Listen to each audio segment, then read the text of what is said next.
Hi friends, first of all ரொம்ப நன்றி நம்ம சேனலில் சப்போர்ட் பண்ணுற ஒவ்வொரு நண்பர்களுக்கும். நாளை மார்க்கெட்டுக்கான ஒரு சின்ன வியூவை பார்த்துடலாம். ஸோ ஃபஸ்ட்டு மார்க்கெட் வியாழக்கிழமை எப்படி இருந்தது அப்படின்னா, ஒரு அருமையான ஒரு ஷார்ட் கவர்னு தான் சொல்லி ஆகணும். ஸோ அந்த எக்ஸ்பைரி கண்டிப்பாக வந்து நிறைய பேருக்கு நைட் மேராக இருந்திருக்கும், வேறு வழியே கிடையாது. ஸோ அந்த மாதிரி ஒரு ஷார்ட் கவரு டோட்டலாக வந்து மார்க்கெட்டில் ஒரு 109 ஸ்டாக் வந்து லாங் இருந்தது எண்ட் ஆஃப் Thursday.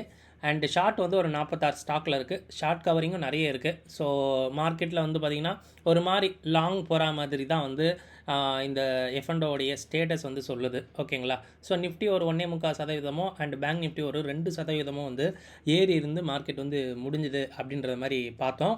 பட் இந்த வெள்ளிக்கிழமை ஆக்சுவலாக மார்க்கெட் லீவு, சனி ஞாயிறு இந்த ஒரு 3 நாளில் நிறைய நியூஸஸும் வந்திருக்கு. அந்த நியூஸஸும் ஒன்று ஒன்றா பார்க்கலாம். ஸோ இந்த விஷயங்கள் எப்படி மார்க்கெட்டை இம்பேக்ட் பண்ணுது அப்படின்றதையும் நம்ம தெரிஞ்சுக்கலாம். அண்டு மொதல் விஷயம் என்ன அப்படின்றது, ஃபஸ்ட்டு அந்த Q4 ரிசல்ட்ஸை பார்த்துடலாம். ஸோ இன்ஃபோசிஸ்க்கு வந்திருக்கு, ஐசிஐசிஐஸ்க்கு வந்திருக்கு, ஹெச்டிஎஃப்சிக்கு வந்திருக்கு. இது வந்து கொஞ்சம் மேஜரான ஸ்டாக் அப்படின்றதுனால இது வந்து பார்க்கலாம். ஸோ இன்ஃபோசிஸ் ரிசல்ட் வந்து பார்த்திங்கன்னா வியாழக்கிழமையே வந்துருச்சுன்னு நினைக்கிறேன். இந்த ரிசல்ட் வந்து ஆக்சுவலாக ஒரு மாதிரி ஓகே அப்படின்ற மாதிரி தான், ரொம்ப சூப்பர் அப்படின்லாம் கிடையாது. ஒரு 4.5% வந்து டவுன் ஆகி தான் ஓப்பன் ஆச்சு அங்கே ஏடிஆர். பட் இந்த ஏடிஆர் வந்து பார்த்திங்கன்னா எண்ட் ஆஃப் டேயில் கொஞ்சம் வந்து ரெக்கவர் ஆகி ஃப்ளாட்டாகவே வந்துருச்சு. ஸோ என்ன மாதிரி அங்கே விஷயம் இருக்குது அப்படின்றது இது வரையும் கிளியராக தெரியலை. பட் ஐசிஐசிஐ பேங்க்கோட ரிசல்ட்ஸும் ஹெச்டிஎஃப்சி பேங்க் ரிசல்ட்டும் நேற்று சனிக்கிழமை வந்துருந்தது. ஸோ ஐசிஐசியோட ரிசல்ட் வந்து ரொம்ப சூப்பராக இருக்குது அப்படின்ற மாதிரி தான் நான் பார்க்கலாம் எப்படி ஓப்பன் ஆகுதுன்னு. ஹெச்டிஎஃப்சி ரிசல்ட்ஸ் ஓகே, நல்லா குட் ரிசல்ட்ஸ் தான். ஸோ அதுவும் எப்படி ஓப்பன் ஆகுது அப்படின்றத பார்க்கலாங்க. பட் இந்த ரிசல்ட்ஸ் வந்து நாளைக்கு கண்டிப்பாக மார்க்கெட்டில் ஒரு உந்துதல் கொடுக்கும் அப்படின்றது no doubt about it. Again 1% bank Nifty உயர்ந்தாலும் சொல்கிறது கிடையாது. ஏன்னா மார்க்கெட்டில் நியூஸஸ் வந்து பார்த்திங்கன்னா பேங்க்குக்கு ரொம்ப நல்லா இருக்குது அப்படின்றதுனால தான் இப்படி. ஸோ இதனால் விக்ஸு வந்து பார்த்திங்கன்னா இன்னும் வந்து குறையும் அப்படின்றது தான். ஸோ யூஎஸ் ஃபியூச்சர்ஸுமே வந்து ஹாலிடே அப்படின்றதுனால ஒரு கிளியராக பிக்சர் தெரியல. ஒரு 75லேருந்து 100 பாயிண்ட் எஸ்ஜிஎக்ஸ் நிஃப்டி க்ரீனில் காட்டுறான். ஸோ அதில் கண்டிப்பாக மார்க்கெட் வந்து யூஎஸ் ஃபியூச்சர்ஸ் ஓப்பன் ஆனால் தான் நம்ம மார்க்கெட்டுன்னு தெரியும், பார்க்கலாங்க. அண்ட் எஃப்ஐ வந்து பார்த்திங்கன்னா வெறுமனே ஒரு செலக்டிவ் செக்டார்ஸை தான் ஃபோக்கஸ் பண்ணுறாங்க அப்படின்றது தான். இது ஏன் அப்படின்னா, நிஃப்டியை இதே ஆல் டைம் ஹை கிட்ட வரும்போது, பேங்க் நிஃப்டியை ஆல் டைம் ஹை கிட்ட வரும்போது ஸோ ஓவர் வேல்யூவேஷன் சொல்லி தான் மார்க்கெட்டை தள்ளி விட்டாங்க. இப்போ அகெயின் பேங்க் நிஃப்டியை அதே ஆல் டைம் ஹை கிட்ட வந்துருச்சு, பட் நிஃப்டி இல்லை. ஸோ இதை வந்து ஒரு ஆல் டைம் அகெயின் வந்து வேல்யூவேஷன் அதிகமாக இருக்குது அப்படின்னு சொல்லிட்டு அடிப்பாங்களா அப்படின்னு கேட்டிங்கன்னா எனக்கு வந்து ஒரு டவுட்டாக தான் இருக்குது. ஓகேங்களா? ஃபர்தராக நாளைக்கு பேங்க் நிஃப்டி இன்னுமே ஏறக்கூடும். ஸோ இதை வேல்யூவேஷன் சொல்லுவாங்களா, இல்லைனா அவங்க கரெக்டாக வந்து நான் வந்து வேல்யூவான ஸ்டாக்கை தான் பிடிக்கிறேன் அப்படின்ற மாதிரி பிடிப்பாங்களா அப்படின்றது வந்து கிளியராக தெரியலை. சின்ஸ் வந்து கார்பரேட் ரிசல்ட்ஸ் நல்லா இருக்குது அப்படின்றதுனால ஸோ மேலே போக தான் வாய்ப்பு அப்படின்ற மாதிரி எனக்கு தோணிக்கிட்டு இருக்குது. பட் பார்க்கலாம், உங்களோட ஒப்பீனியன்ஸும் கமெண்ட்ஸில் சொல்லுங்கள். நாளைக்கு வந்து ஒரு 300லேருந்து 350 பாயிண்ட் வந்து ரேஞ்ச் வந்து இது வரைக்கும் இருக்குது. பட் வந்து அவ்வளோ தூரம் போகுமா அப்படின்னு கேட்டிங்கன்னா போகிறதுக்கு டவுட்டு. ஏன்னா ஸ்டாடல் ப்ரீமியம் நிஃப்டிக்கு 393 பாயிண்ட் கொடுத்து வச்சுருந்தாங்க வியாழக்கிழமை ஈவினிங்கு. ஸோ இது வந்து பார்த்திங்கன்னா நம்ம தைரியமாக நம்ம ஸ்டாடல் வந்து இந்த நாளில் தான் எடுக்கணும். ஏதாவது நியூஸ் வந்து ஓவர் நைட்டில் வந்துடும் அப்படின்ட்டு தான் நம்ம வந்து ஆக்சுவலாக எடுக்கல. இங்கே பார்த்திங்கன்னா தாராளமாக நாளைக்கு வந்து பார்த்திங்கன்னா அழகாக 100-120 பாயிண்ட்டு கூட ஈஸியாக வந்து எரோட் ஆகும். எனக்கு தெரிஞ்சு 150 பாயிண்ட்டு கூட நிஃப்டியில் எரோட் ஆகும்னு நினைக்கிறேன். அண்ட் சென்செக்ஸ்லேயே ஒரு 300 பாயிண்ட் வரைக்கும் நாளைக்கு வந்து பார்த்திங்கன்னா எரோட் ஆகும். ஸோ இதுக்கு ஒரு கேப் அப் பாயிண்ட் வந்து பெருசாக கொடுப்பாங்களா அப்படின்னு கேட்டிங்கன்னா எனக்கு தெரிஞ்சு பெருசாக இல்லை. பட் பார்க்கலாம், இந்த பேங்க் ரிசல்ட்ஸ் மேபி வந்து கொடுக்குமா அப்படின்றது பார்க்கணும். பட் நாளைக்கு வந்து பார்த்திங்கன்னா இவ்வளோ ஒரு ரேஞ்ச் இருக்கும். பட் மார்க்கெட்டு டெய்லி வந்து பார்த்திங்கன்னா ஒரு 2% ஏறிக்கிட்டே இருக்குது லாஸ்ட்டு 4 to 5 டேஸில். ஒரு நல்ல ஒரு மூவ் அப்படின்னு தான் சொல்லலாம். பட் இந்த வாரம் வந்து பார்த்திங்கன்னா மந்த்லி எக்ஸ்பைரி அப்படின்றதுனால மேபி ஒரு கான்ட்ராவாக நான் திங்க் பண்ணுறேன், வேறு எதுவும் இல்லை. ஒரு 1% மார்க்கெட் கீழே இறங்கி முடிஞ்சாலும் சொல்கிறது கிடையாது. பிகாஸ் அவ்வளோ தூரம் மார்க்கெட் ஏறி இருக்குது, வேறு எதுவும் கிடையாது. நீங்கள் ஆர்எஸ்ஐலாம் போய் பார்த்தீங்கன்னா ஒரு ஐடியா கிடைக்கும்.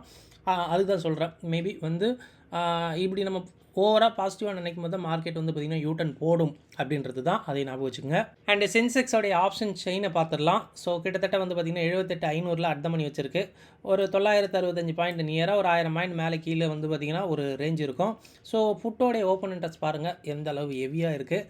பட் வந்து சேஞ்ச் இன் ஓஏயில் தான் இவ்வளோ பர்சன்டேஜ். பட் ஓப்பன் இன்ட்ரெஸ்ட் வந்து பார்த்திங்கன்னா 3 லட்சத்துக்கு மேலே பெருசாக இல்லை. பட் சொல்கிறேன், ஏன்னா ஓவர் நைட்டில் கேரி ஃபார்வர்ட் பண்ணுறதும் இவ்வளோ பொசிஷன் வந்து எனக்கு தெரிஞ்சு ரிஸ்க்கு தான். ஓகேங்களா. ஏன்னா 2 வாரம் வாங்கி ஒரு அனுபவம் இருக்குல்ல, அதனால் வேறு எதுவும் கிடையாது. பட் பார்க்கலாம், மார்க்கெட் நாளைக்கு மறுபடியும் வந்து ஒரு கேப்பை பார்க்க வாய்ப்பு அப்படின்ற மாதிரி தான் இது வரைக்கும் தெரியுது.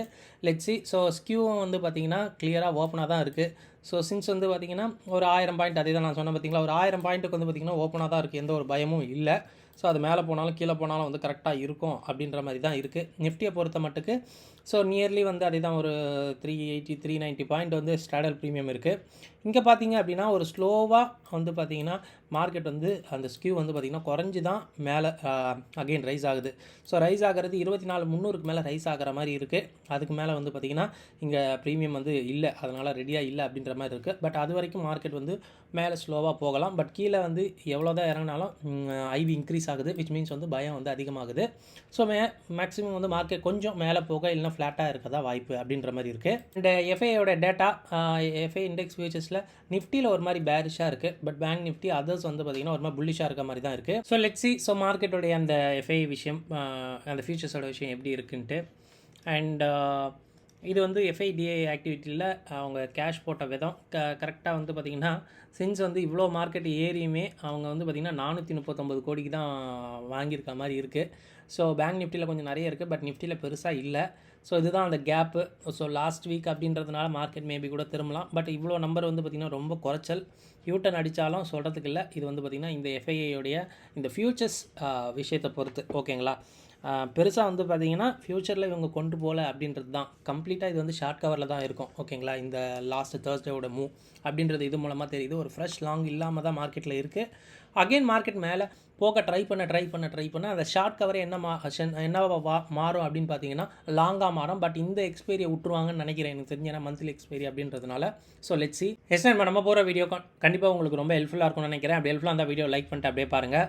ஸோ ஃபஸ்ட்டு செக்லிஸ்ட்டில் இந்த இந்தியா விக்ஸ் தான். ஸோ அவன் 8-9% ஏறி அகெயின் வந்து பார்த்திங்கன்னா அவன் நெகட்டிவ்லேயே வந்துட்டான். ஸோ ஈஓடியில் அது வந்து அந்த எக்ஸ்பைரி ஒரு மாதிரி நைட் மேர் அப்படின்ற மாதிரி தான் இருக்குது. நிஃப்டியோட ஸ்ட்ராடலு ஆல்ரெடி டிஸ்கஸ் பண்ணது. சென்செக்ஸ் தான் ஒரு 965 பாயிண்ட்ஸ் இருக்குது.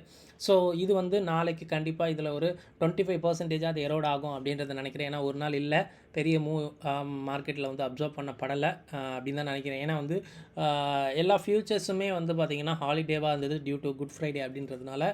பார்க்கலாம், நாளைக்கு காலையில் ஒரு தெளிவு கிடச்சிரும். மற்றபடி வந்து பார்த்திங்கன்னா ஸ்கியூவுமே வந்து டோட்டலாக நம்ம ஆப்ஷன் செயினில் பார்க்கும்போது ஒரு ஃப்ளாட் டு அப் சைட் மாதிரி தான் இருக்குது. டவுனில் போனால் மார்க்கெட் பயப்படும், இந்தியா விக்ஸ் அகைன் ஷூட்டை பார்க்கும். பட் மார்க்கெட் இங்கேயே இருந்தால் மார்க்கெட் ஒரு மாதிரி நல்லா இருக்கும் அப்படின்ற மாதிரி, இங்கேயே இருக்க தான் மார்க்கெட்டும் ட்ரை பண்ணுது அப்படின்ற மாதிரி இது வரைக்கும் தெரியுது. டெக்னிக்கல்ஸு லாஸ்ட் 2 டேஸோட ஐஎன் லோஸ் எடுத்துங்க. பிபி டைனமிக்கோட அந்த சப்போர்ட் அண்ட் ரெசிஸ்டன்ஸும் நீங்கள் எடுத்துக்கலாம். அண்ட் டேட்டா ஃபார் ஆப்ஷன் ட்ரேடர்ஸ்க்கு நிஃப்டி ஏறி இருக்குது, ஓப்பன் இன்ட்ரெஸ்ட் இறங்கியிருக்கு, அண்ட் ஃபியூச்சர்ஸ் ஸ்பாட்டுமே இறங்கியிருக்கு. விச் மீன்ஸ் இது வந்து நெகட்டிவாக பார்க்க ஒன்றுமே கிடையாது. ஏன்னா இது இன்னும் 4 நாளில் வந்து எக்ஸ்பைரி ஆக போகுது அப்படின்றதுனால இது ஏப்ரல் கான்ட்ராக்ட்டு. ஸோ இதை வச்சு பெருசாக வந்து நம்ம முடிவு எடுக்க வேண்டாம். இதுக்கு பதிலாக வந்து நெக்ஸ்ட் மந்த் கான்ட்ராக்டில் கண்டிப்பாக வந்து ரோல் ஓவர் இன்க்ரீஸ் ஆகிருக்கு. ஸோ அதை நம்ம இப்படி எடுத்துக்க வேண்டாம். நிஃப்டிலையுமே பேங்க் நிஃப்டிலையுமே வந்து ஓப்பன் இன்ட்ரெஸ்ட் ஏறி இருக்குது, மார்க்கெட் ஏறி இருக்குது, ஓப்பன் இன்ட்ரெஸ்ட் இறங்கியிருக்கு. இந்த பாயிண்ட்டுமே நெகட்டிவில் போயிருக்கு. ஸோ வந்து ஷார்ட் கவருக்கு உட்படும் அப்படின்ற மாதிரி தான் எனக்கு தெரியுது. அண்ட் 1% மிட் கேப் நிஃப்டி ஏறி இருக்குது, ஒரு 1.5 லட்சம் கான்ட்ராக்ட் ஏறி இருக்குது. பட் இங்கே வந்து பாயிண்ட் வந்து பார்த்திங்கன்னா இன்க்ரீஸ் ஆகிருக்கு. மேபி நிஃப்டி பேங்க் நிஃப்டி எல்லாம் நல்லா ஏறிடுச்சு, 2% ஏறிடுச்சு. பட் மிட் கேப் நிஃப்டி ஒரு பர்சன்டேஜ் தான் வந்து அவன் வந்து கான்ட்ரிபியூட் பண்ணியிருந்தான். மேபி மிச்ச பேலன்ஸ் வந்து மண்டே இம்பார்ட்னு தனியாக கொஞ்சம் வந்து பர்ஃபார்ம் பண்ணவும் வாய்ப்பு இருக்குது அப்படின்ற மாதிரி தான் தெரியுது. அண்ட் பிசிஆரை பொறுத்த மட்டுக்கு எல்லாமே வந்து நல்லாவே இன்க்ரீஸ் ஆகிருக்கு, இம்ப்ரூவ் ஆகிருக்கு. விச் மீன்ஸ் மார்க்கெட்டில் கண்டிப்பாக புட் செல்லர் வந்து மார்க்கெட்டில் இருக்காங்க அப்படின்றது மட்டும் தெரிஞ்சுக்கலாம். அண்ட் குளோபலாக பார்க்கும்போது யூஎஸ் ஃபியூச்சர்ஸு அதர்ஸ் ஃபியூச்சர்ஸுமே வந்து ஹாலிடே அப்படின்றதுனால ஒரு கிளியர் பிக்சர் வந்து தெரியல. ஒரு பெரிய ஒரு நியூஸும் ஒரு பெரிய அப்டேட்ஸும் வந்து கிடைக்கல. ஏன்னா வந்து இந்த மாதிரி லாங் வீக்கெண்டில் ஏதாவது நியூஸ் வரும் அப்படின்றது எல்லாம் எதிர்பார்ப்பு தான், பட் எதுவுமே இல்லை. ஸோ கிரிப்டோ வந்து ரொம்ப ஸ்டேபிளாக இருக்குது. அதே ஒரு 84,000 to 85,000 வந்து சுற்றிக்கிட்டு இருக்கான் பிட்காயின்னு சொல்கிறேன். ஸோ அதில் ஏதாவது ஒரு நியூஸ் ஏதாவது வரும்போது அதில் ஏதாவது ஒரு மாற்றம் வரும். பட் இந்த 3 நாள் வந்து அப்படியே வந்து ரொம்ப ஸ்டேபிளாக இருக்க மாதிரி தான் இருக்குது. விச் மீன்ஸ் எந்த ஒரு நியூஸும் வரலை அப்படின்றது தான். அண்ட் ரிசல்ட்ஸை பார்க்கும்போது ஐசிஐசிஐயோட ரிசல்ட்ஸ் வந்து ஹெச்டிஎஃப்சியோட ரிசல்ட்ஸ் வந்து ஓகே நல்லா இருக்குது அப்படின்ற மாதிரி இருக்குது. பட் ஐசிஐசிஐ ரிசல்ட்ஸ் ரொம்ப நல்லா இருக்க மாதிரி பார்க்கலாங்க. ஏன்னா நாளைக்கு மேபி அவன் தான் மார்க்கெட்டை ட்ரிவன் பண்ணுவான்னு நினைக்கிறேன். 2 பேங்க்கும் இன்ஃபி வந்து ஓகே அப்படின்ற மாதிரி தான் இருக்குது. ரொம்ப நான் அப்படி இப்படின்லாம் சொல்கிற மாதிரிலாம் இல்லை, ஓகே அப்படின்ற மாதிரி தான் இருக்குது. அண்ட் டோட்டலாக வந்து நாளைக்கும் பேங்க் நிஃப்டி வந்து பறக்கும் அப்படின்ற மாதிரி தான் எனக்கு தோணிக்கிட்டு இருக்குங்க. ஸோ நல்ல ஒரு புஷ் கிடைக்கும்னு நினைக்கிறேன். ஏன்னா மந்த்லி எக்ஸ்பைரியும் வர்றதுனால அதுவுமே வந்து கொஞ்சம் ஃபியூல் போடும் அப்படின்றது தான். பார்க்கலாம் 55,000 நாளைக்கு வந்து கிடக்குதா அப்படின்னு சொல்லிட்டு. அண்டு சம்மரியாக பார்க்கும்போது எஸ்ஜிஎக்ஸ் நிஃப்டி பாசிட்டிவில் தான் இருக்குது. ஒரு மாதிரி பாயிண்ட் வந்து பார்த்திங்கன்னா இப்போதைக்கு ஒரு 90 பாயிண்ட் இருக்குது. பட் அது வந்து ஒரு 130 140 பாயிண்ட்டும் போச்சு, 170 பாயிண்ட்டும் போச்சு. பார்க்கலாம். ஏன்னா மேபி அதுலேயும் வால்யூம் வந்து பெருசாக இருந்திருக்காதுன்னு நினைக்கிறேன். ஒரு பெரிய மூவ் கூட நாளைக்கு வந்து எதிர்பார்க்கலாம் அப்படின்றது தான் சைலண்ட்டாக மார்க்கெட்டில் தெரியுது. பார்க்கலாங்க. ஓவரால் வந்து எல்லா விஷயமும் நல்லா இருக்குது அப்படின்னு சொல்லும் போது தான் மார்க்கெட் வந்து யூட்டர்ன் அடிக்க ட்ரை பண்ணோம். ஸோ அப்படி நடந்தாலும் சொல்கிறதுக்கு இல்லை. ஏன்னா லாஸ்ட் வீக் வர்றது மந்த்லி எக்ஸ்பைரி அப்படின்றதுனால திரும்ப கூட வாய்ப்பு அப்படின்றது தான். ஸோ செக் பண்ணுங்கள். இவ்வளோ விஷயம் நம்ம பேசியிருக்கோம். இதெல்லாம் ஆல்ரெடி அவைலபிளாக இருக்க டேட்டா தான். உங்கள் ஓன் அனாலிசிஸ்க்கு அப்புறம் உங்கள் ட்ரேட் எடுங்க. இந்த வீடியோ பார்த்ததுக்கு ரொம்ப நன்றி. தேங்க்யூ. ஜெய்ஹிந்த்.